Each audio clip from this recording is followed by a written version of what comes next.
ask yourself, what kind of writer am I? What kind of artist am I? It's very important as an artist to be a student for life, constantly improving your skill and your ability as an artist through education. One form of education is sort of the craft of art or the know-how. It could be learning how to use 3D software to make animation. It could be learning how to use a lathe to carve wood.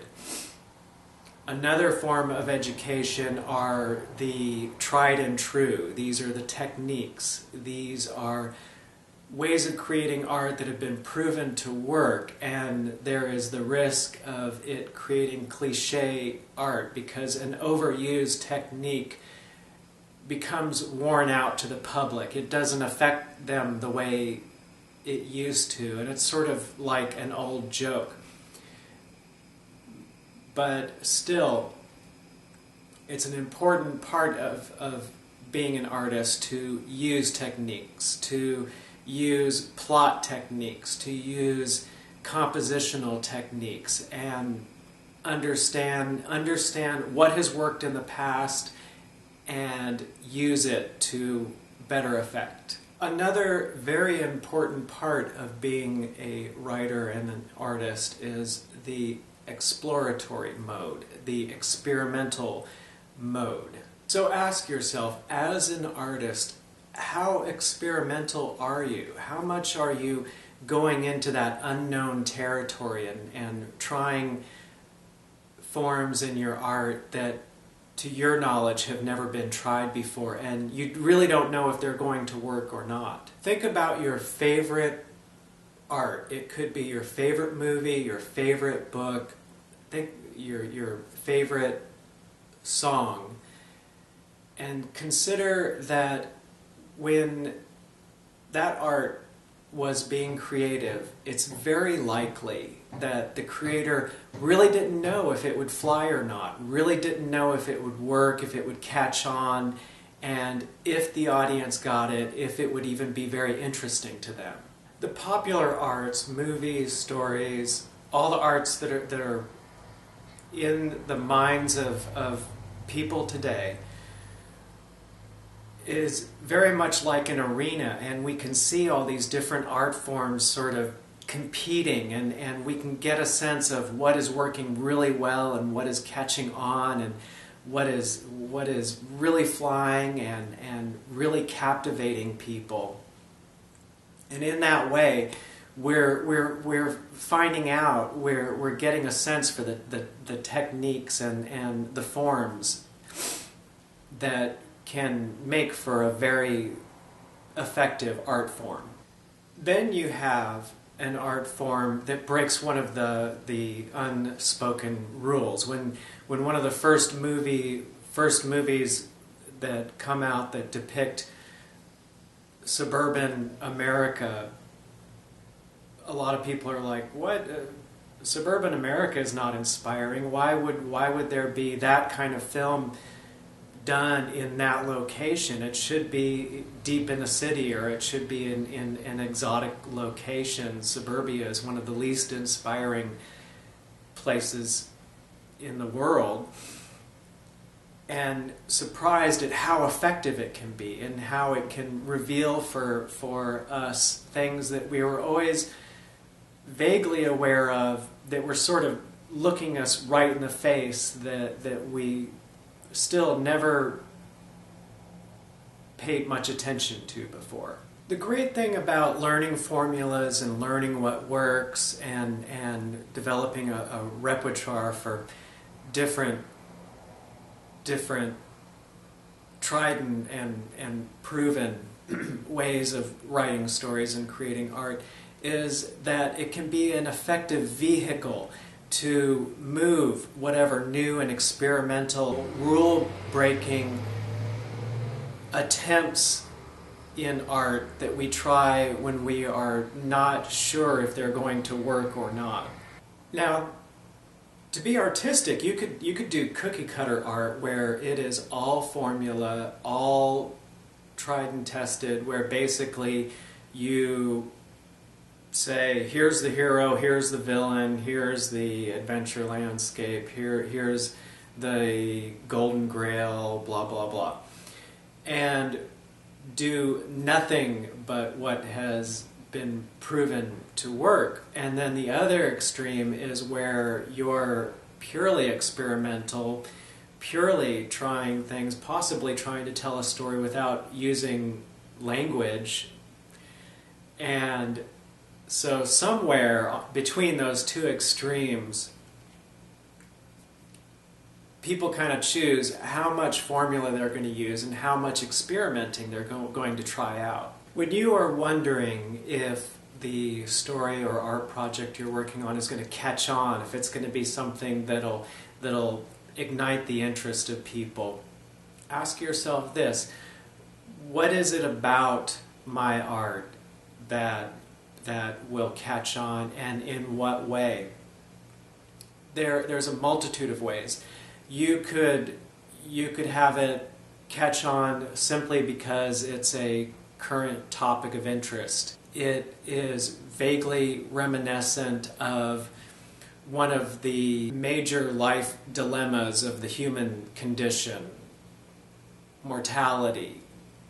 There are many examples. Okay, I'll give a very different example just because like I said, there are a multitude of examples.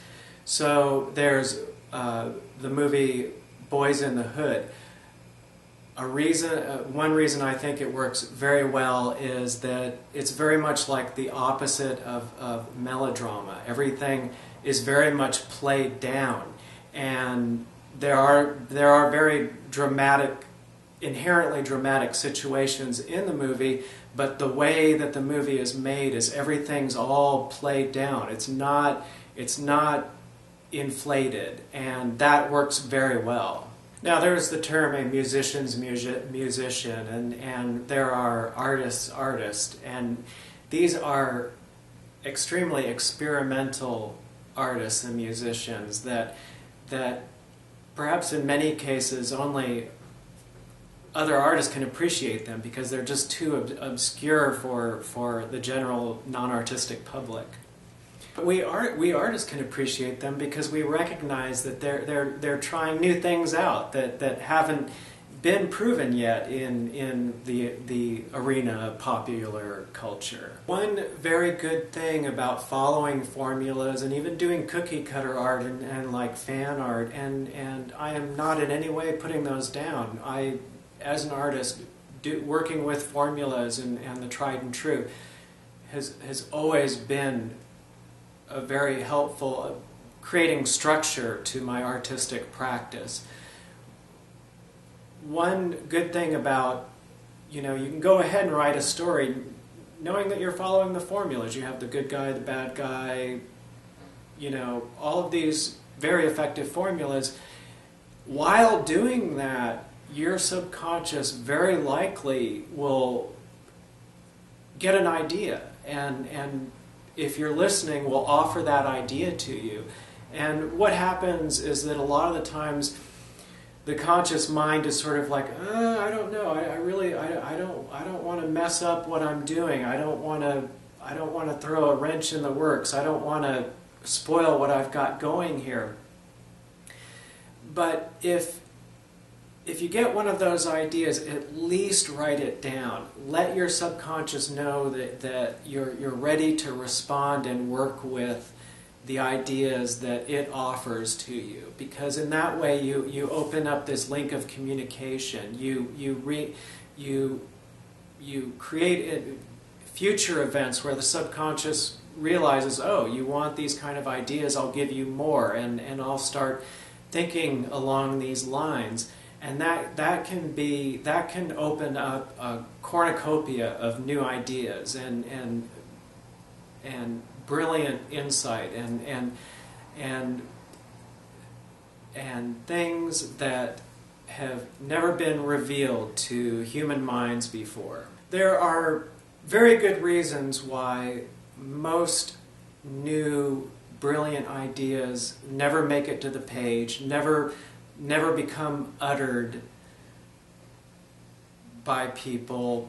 And a lot of the times these ideas are only half formed. They haven't been tried out. They haven't been worked in with an art form to see if it would work or not. And many times these new ideas to the conscious mind feel like they aren't going to work. But we really don't know until we start working with them and change them into something that does work. One thing my subconscious mind loves to do is give me a new idea at exactly the wrong time. It will give me a new idea at 3 a.m. and wake me up. It will give me a new idea while I'm going running and I have no way of writing it down. It'll give me an idea while I'm talking to someone and can't run off to write it down. And one of my big rules, I mean, the great thing about the age we live in is I have my iPod with me, so it's an audio recorder, so definitely, even if I can't get back to sleep, it's a rule for me. I make the audio recording at 3 a.m. I'm listening to a podcast while I'm running. It's the only time I stop while I'm running. I stop the podcast and do. It may be hard to listen to because I can't catch my breath, but I'll make the audio recording anyway. And to me, this is one of the cornerstones of being an artist, is being receptive to whatever new ideas that even though they're all half-baked, it's the immediate response, it's the emergency response to these possibly new ideas. And when we find out about like a brilliant idea, a new insight by Einstein, or a new invention, we usually hear about them when they've been worked out and they've been formed, so that, oh, of course they work, of course they're great ideas. But very likely when those ideas first came, they were only half formed and didn't seem like good ideas because they seemed inherently flawed. They seemed like they wouldn't work out. And it really what it is the determination of the scientist or artist to go ahead and take those half-formed ideas and then do the rest of the work. Go ahead and form them into fully formed ideas. Now when you ask yourself, what kind of artist am I? It changes over time, but hopefully there are times when, as an artist, you're sort of like that creature fumbling around, not sure, with all these vague forms and not quite sure what to do with them or where to take them.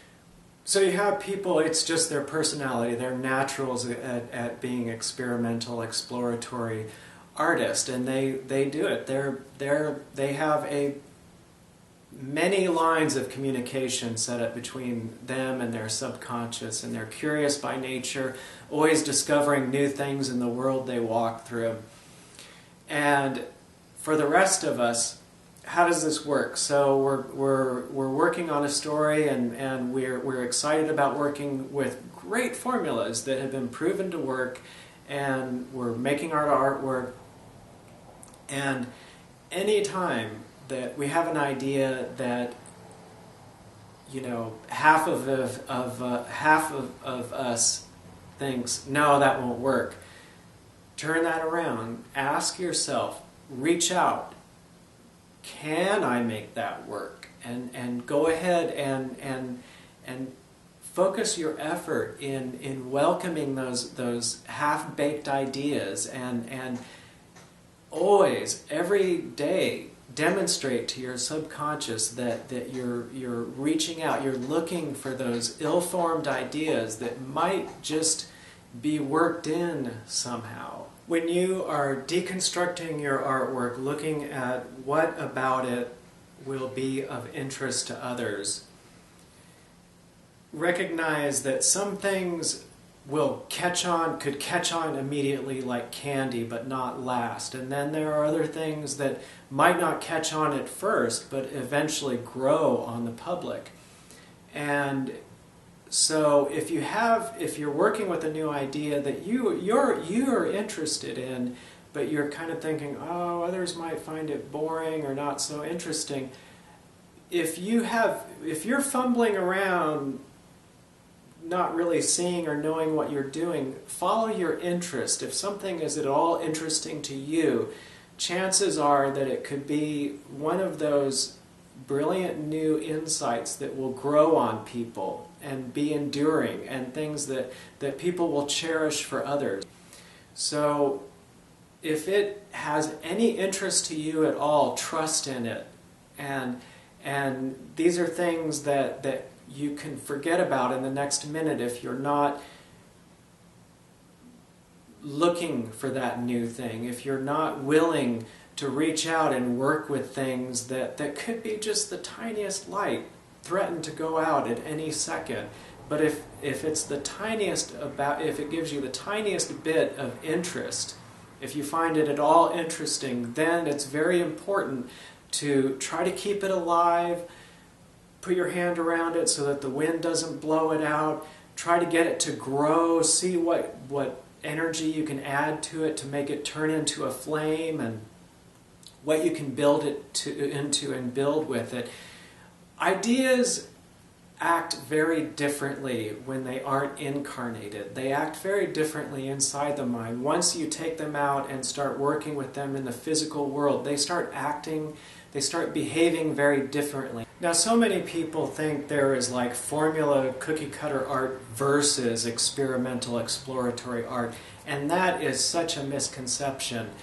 The great thing about working with formulas and doing fan art, cookie cutter art, is that what you're doing is it's sort of like you're a radio, and when you're doing that art, it's sort of like a radio that has been turned on. And what you then have prepared yourself is to receive a signal. We aren't going to get these new ideas while we're just doing, well, you also, yeah, you can, no, I'm sorry, you will absolutely get new ideas no matter what you're doing. You could be filling out your tax forms and you'll get the new idea. It's especially when you're filling out the tax forms. But what I'm saying is that go ahead and embrace cookie cutter art. Do it with as much sincerity as you can muster, because what you're doing is you're putting yourself in a situation where the brilliant, brand new ideas and art forms really can have a chance to get a footing and start running along. You're the very first audience member who that new idea is going to get. If you're having a good idea, if you're having a good time working with that new idea, you know you're headed in the right direction. Thank you for watching this tutorial. I hope that it is helpful with your writing, storytelling, art creation. Please, if you have a few moments, check out the illustrated story I'm working on at solomation.com. I'm going to be putting up episodes of my story, Terrible Immunity, and to encourage me to make more tutorials, please hit the like button, subscribe, leave a comment. Again, I hope your art goes really well, and have a good day.